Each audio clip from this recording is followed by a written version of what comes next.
I first noticed it on a quiet walk through St Pancras Station in London. Officially opened in October 1868, its red brick Gothic facade so familiar it barely registered anymore. Victorian, industrial, ordinary, or so I thought. That assumption held until I pulled an 1867 construction photograph from the British Library archives, a wide shot of the station's undercroft before track installation. Undercroft. What drew my attention was not the iron roof span everyone celebrates, but a sealed stone arch at sub-platform level, partially buried even before the station officially opened. Sealed. The masonry was too precise, the symmetry was too exact, the stone blocks were too large to have been maneuvered beneath an active industrial rail site in the 1860s. Masonry. A later 1904 renovation log mentioned closure of redundant underground chambers of unknown original function. Renovation unknown. Some researchers would recognize this pattern immediately, features consistent with what are now called Tartarian infrastructure systems, often found beneath structures assumed to be purely Victorian. Tartarian. At first I expected a footnote. Instead, I found a sealed absence. And absences have a way of repeating absences. While city records list St Pancras Station as a triumph of Victorian engineering, completed in 1868, original blueprints by William Henry Barlow show something curious. A multi-level substructure larger than operational necessity required. I spent 3 evenings comparing the archived plans with period photographs, and the discrepancy became impossible to ignore. An 1866 engineering sketch shows vaulted chambers extending 40 feet beyond what drainage infrastructure would need. Official explanations describe these as foundation stabilization features, but early photographs from the construction phase show arched corridors with finished stonework, smooth, deliberately dressed surfaces, not the rough structural supports you would expect for buried foundations. Finished spaces are not poured and buried casually. The precision bothered me most. Each arch maintained identical curvature across spans of 20 to 30 feet. Victorian engineers were ambitious, certainly, but this level of uniformity underground, where no passenger would ever see it, suggested something else. Some Tartarian researchers argue such chambers resemble repurposed hydraulic corridors, common beneath transport hubs that were later retrofitted for rail use. The theory proposes that Victorian builders inherited pre-existing infrastructure from an earlier Tartarian civilization, adapting rather than creating from nothing. At the time, I dismissed this as fringe speculation. Victorian engineers built ambitious projects across the empire. Still, why finish what no one was meant to see? Why maintain architectural precision in spaces designed to remain permanently dark? The question followed me through subsequent research visits. I began measuring the undercroft dimensions against contemporary Victorian projects. St Pancras's underground chambers showed construction techniques more consistent with pre-industrial stonework than with the iron and steam efficiency that defined the 1860s. Why does a foundation look like an abandoned building? On the northern undercroft wall, visible in an 1870 maintenance photograph I found in the London Metropolitan Archives, there is a blocked doorway. The image shows it clearly, bricked shut before passenger service began, the infill work crude compared to the surrounding masonry. Doorways imply circulation. Circulation implies purpose. I traced maintenance records from 1889, which reference restricted access zones beneath Track C without providing diagrams or explanations. The language is oddly cautious. No follow-up documentation survives, or at least none that remains accessible to researchers. What struck me most was the brick infill itself. The mortar appears lighter, more weathered than the Victorian materials used elsewhere in the station. When I compared the stone blocks visible around the doorway frame to the station's known construction materials, they did not match. The stonework behind the brick seal appears older, more weathered, with erosion patterns inconsistent with a structure built in the 1860s. This is a recurring motif in what some researchers call Tartarian infrastructure, Victorian surfaces sealing older access points. The pattern appears across Europe: doorways blocked without explanation, chambers filled and forgotten, underground systems retrofitted or destroyed during modernization campaigns that occurred between 1880 and 1920.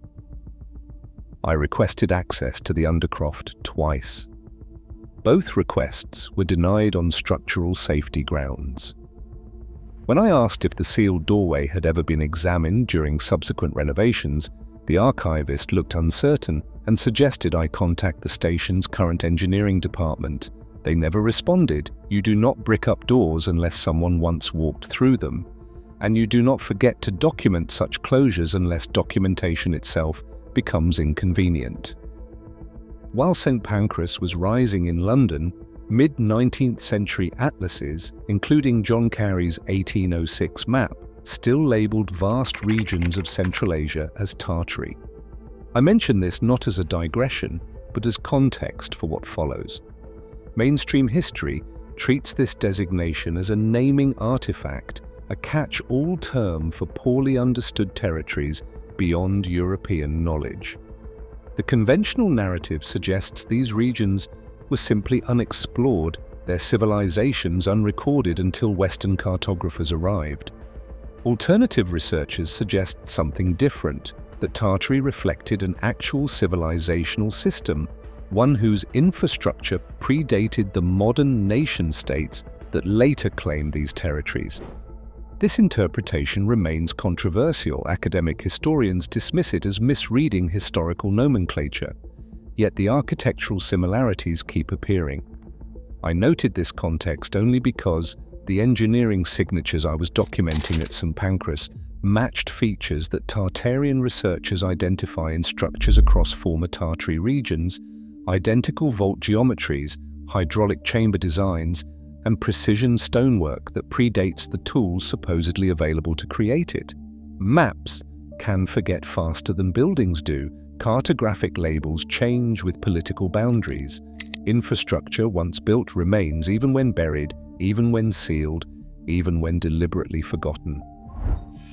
The transition from Tartary to various nation-state territories occurred roughly between 1850 and 1900, the same period when European cities underwent massive infrastructure projects that increasingly seemed to involve substantial underground work, sealing chambers, filling voids, removing systems described in renovation records as obsolete or of uncertain origin. This temporal coincidence began to feel less coincidental as I expanded my research beyond London. Using published engineering surveys from the 1860s, I compared the undercroft arch measurements at St Pancras. The radii were identical, 16 feet 6 inches, across spans separated by 40 feet of platform foundation. This uniformity extended to depth, stonework precision, and vault geometry. Victorian engineering prized efficiency and cost reduction. Uniform overbuilding is inefficient. If these chambers served only as foundation support, their dimensions should vary according to load distribution needs. They do not. I overlaid blueprint scans with period photographs. The alignment was perfect, too perfect for hand-measured construction in an era before laser surveying. The margin of error across multiple underground spans was less than 2 inches. Modern construction struggles to achieve such precision. Victorian builders working in darkness with period tools should not have managed it at all. This precision mirrors what Tartarian architectural researchers call geometry, repeated patterns across structures separated by continents, built supposedly by unconnected cultures, yet displaying identical mathematical proportions. The hypothesis suggests a pre-existing architectural standard, later adopted or inherited by Victorian builders who may not have fully understood the systems they were adapting. At this stage, discomfort replaced curiosity. These were not minor discrepancies, they were impossibilities, documented in the station's own archival records, but left unexplained in all subsequent historical analysis. Every engineering textbook I consulted confirmed Victorian era.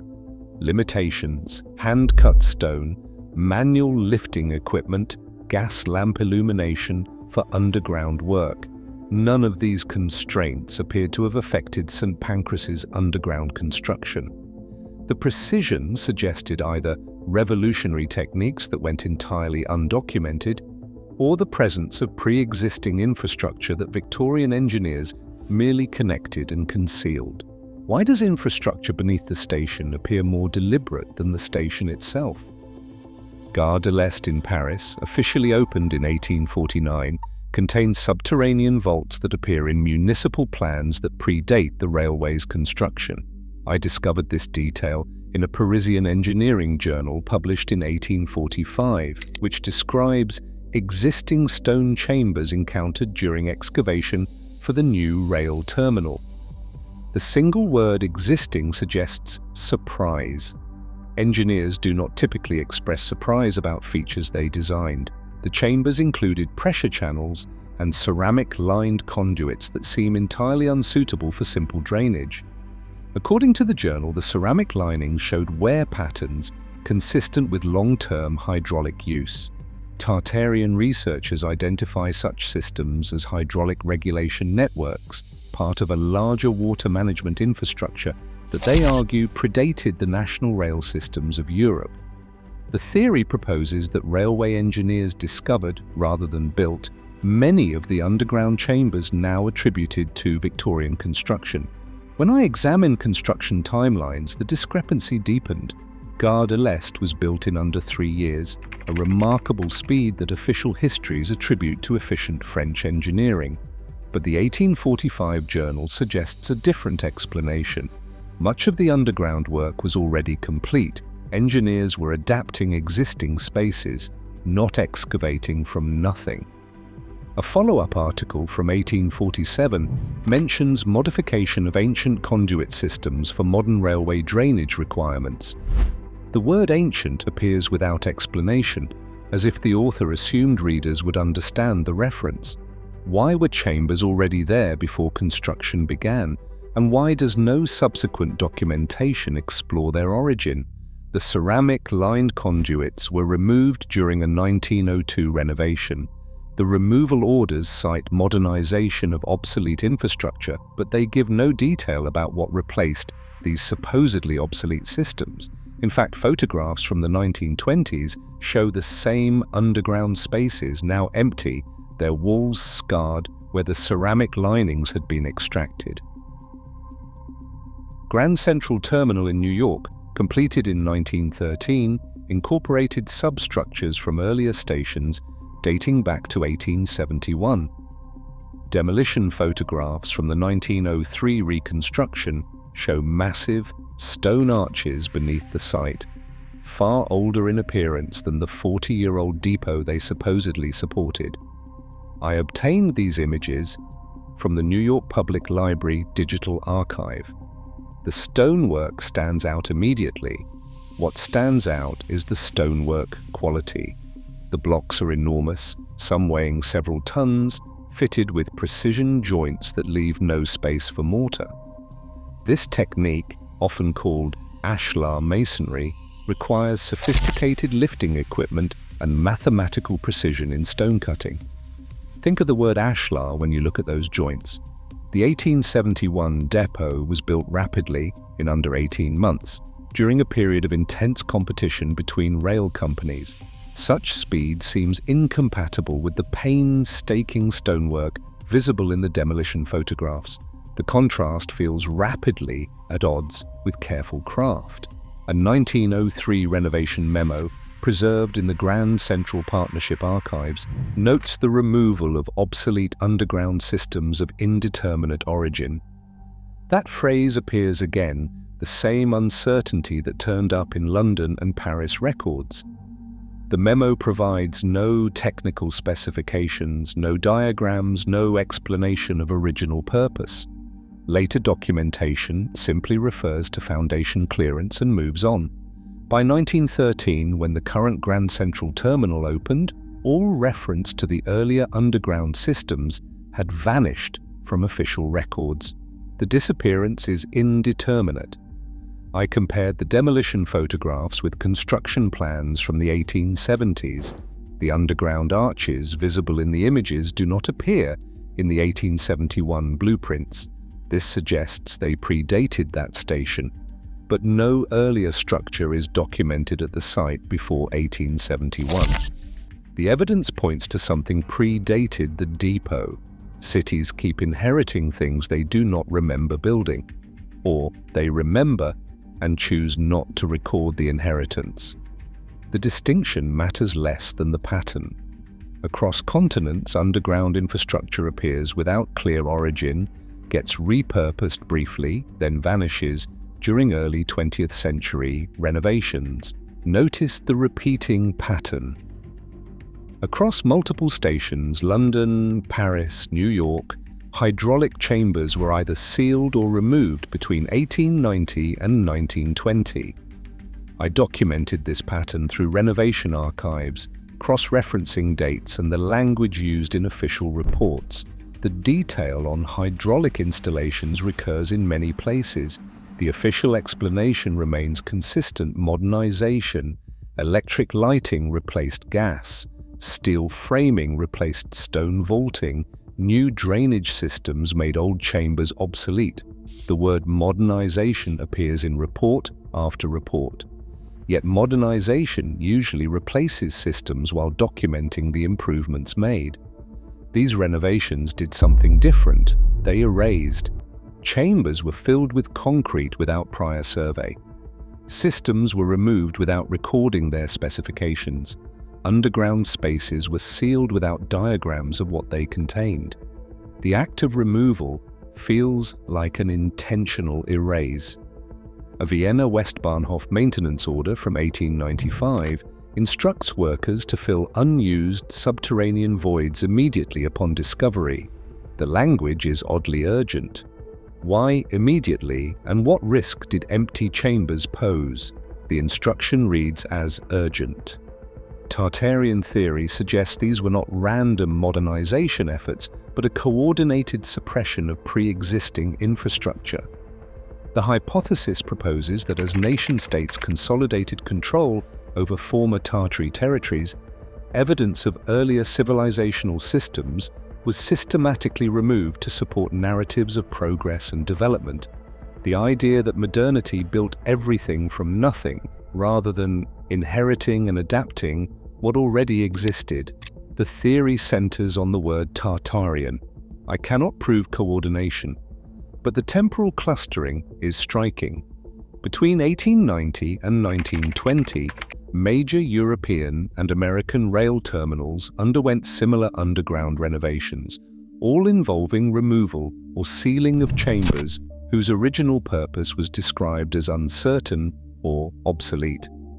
The language is remarkably consistent across different countries, different languages, different engineering firms.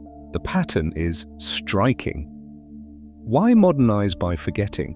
Why not document what you are replacing, if only to demonstrate how much progress you have made? The absence of documentation feels deliberate, a choice to prevent future researchers from reconstructing what existed before. And it worked, until photographs began surfacing that showed what was removed.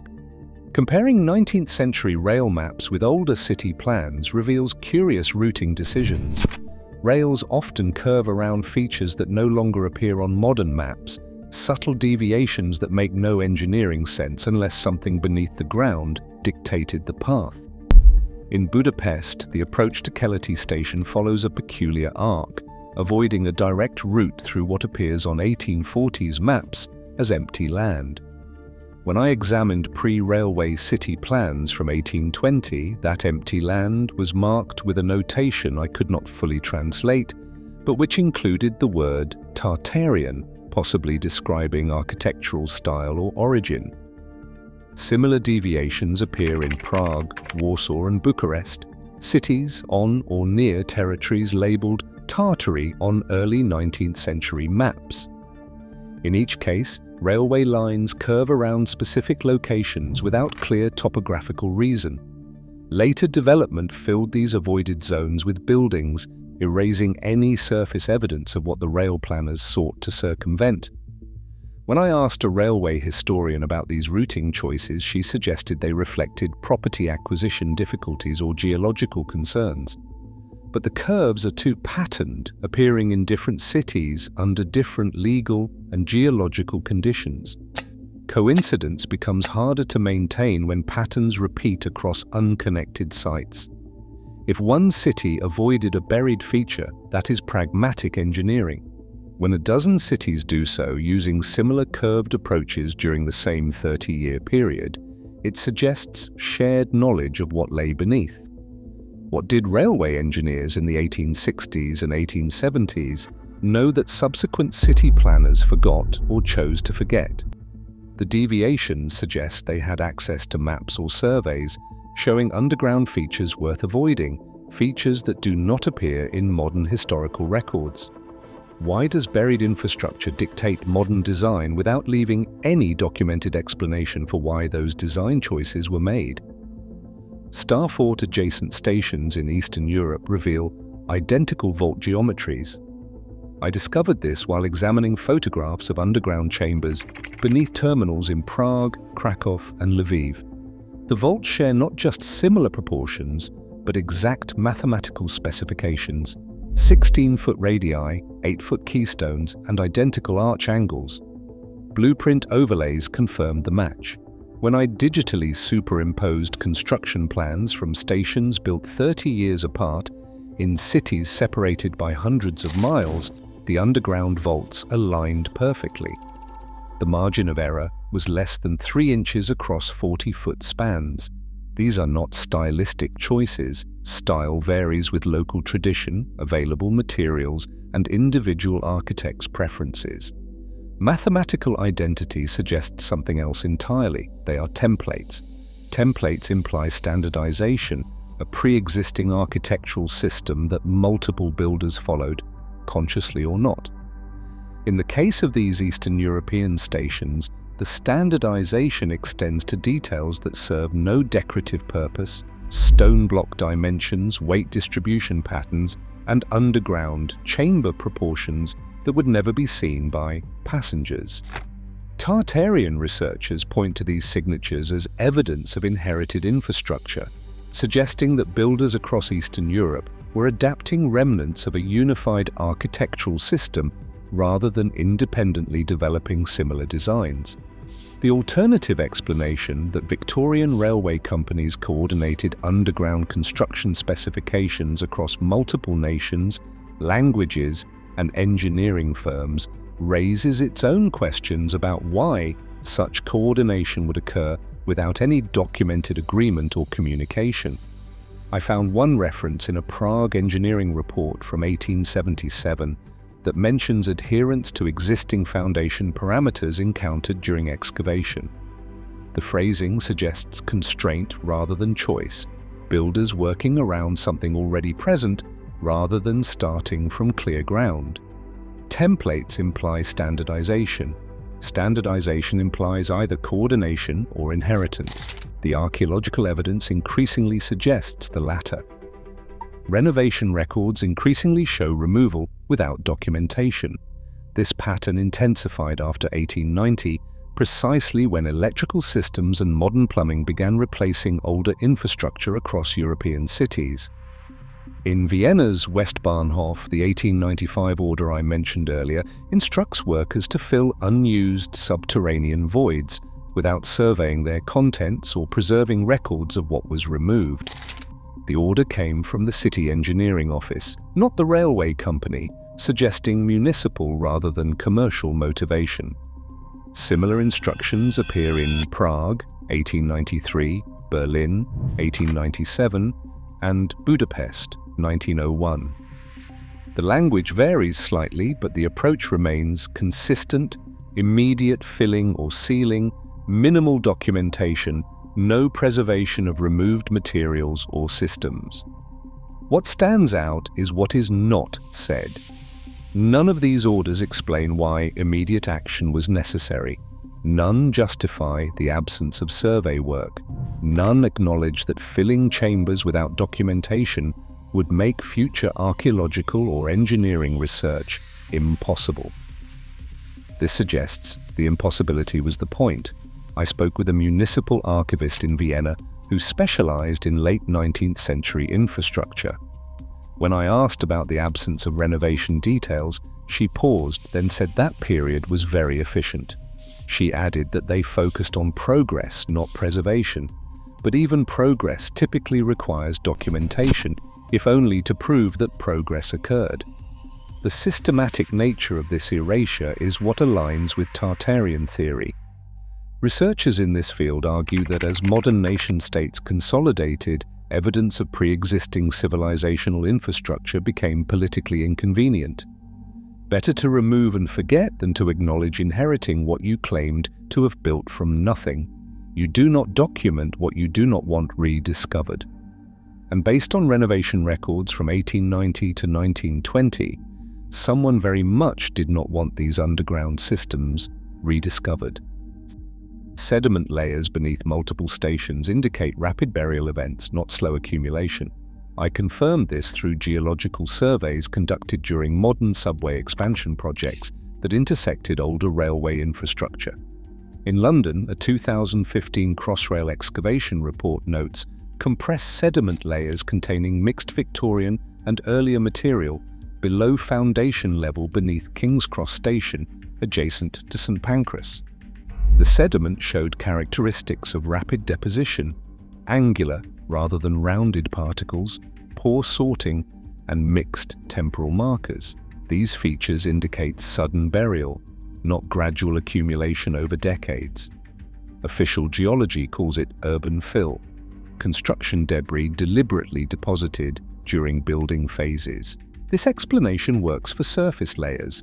It works less well for sediment found beneath structures' deepest foundations. Sediment that contains organic material carbon dated to the mid-19th century, but showing deposition patterns inconsistent with controlled fill operations. Alternative researchers call this evidence of a mud flood, potentially marking a catastrophic event in the mid-19th century that buried existing infrastructure and required massive rebuilding efforts. This hypothesis remains deeply controversial. Mainstream geologists attribute similar findings to construction practices, localized flooding, or misinterpretation of stratigraphy. I do not claim to resolve this debate. I note only what the sediment shows: burial that was rapid, extensive, and occurred at precisely the period when massive infrastructure projects supposedly built these systems from nothing. Burial without memory leaves architecture confused. The underground chambers appear both too old for their documented construction dates and too sophisticated for the tools supposedly used to create them. If they were not built during the Victorian era, if they were instead buried, excavated, and repurposed during that era, many contradictions resolve. But this resolution requires accepting that something substantial existed before, something now commemorated only in sealed chambers and sediment layers that official history struggles to explain.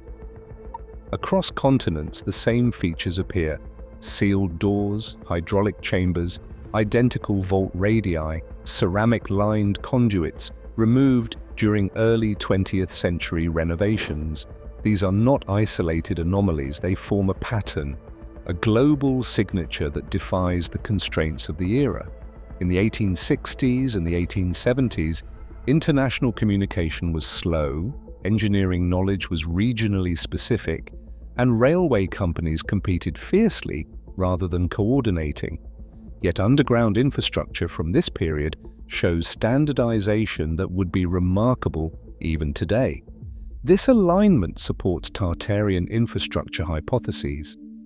Researchers in this field argue that what we call Victorian construction was often Victorian adaptation, inheriting rather than building, covering rather than creating. The theory suggests a pre-existing civilization whose architectural systems spanned continents, later buried and repurposed as modern nations rose. I cannot prove this theory, but I can document what I found: precision beyond period capability, systems removed without documentation, chambers sealed and forgotten, and a remarkable consistency in underground infrastructure across cities that officially had no architectural connection. Victorian builders appear to have inherited, not invented. The speed of construction supports this. Grand Central's predecessors rose in 18 months. St. Pancras Undercroft reached completion in under 2 years. These timelines make sense for adaptation, connecting existing chambers, sealing unnecessary passages, modifying rather than excavating from nothing. Invention would have required decades. The underground precision alone would have demanded years of surveying, stone cutting, and careful placement. Victorian builders had months. Inheritance explains speed. Invention does not. And while inheritance from Roman or medieval sources could account for isolated findings, it cannot explain the global mathematical identity of systems separated by oceans, built supposedly by unconnected engineers, yet matching down to arch angles and chamber proportions. Something systematic existed before. What we call progress may have been recovery. I revisited the sealed arch beneath St. Pancras, the one that began this investigation. Returning to the British Library, I examined the 1867 photograph again under better lighting, magnifying details I had initially overlooked. Nothing had changed in the image. The stone blocks remained too precisely fitted.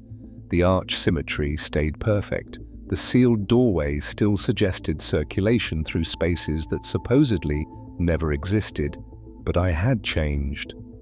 The door was no longer an isolated curiosity. It was a node in a network I had traced across 3 continents. The same proportions appeared in Paris. Identical ceiling patterns showed up in New York. The renovation language echoed from Vienna to Budapest. And beneath every repurposed station, I found evidence of systems too advanced for their attributed era, chambers too precisely built to have been constructed in darkness by Victorian workers with period tools. I thought of the 1904 maintenance log that recorded closure of redundant underground chambers of unknown original function. That word unknown no longer seemed like bureaucratic vagueness. It felt like admission. Engineers knew these chambers existed, and they knew to seal them, but they chose not to, or could not, document where they came from. The photograph remained. The chamber remained sealed. History remained incomplete.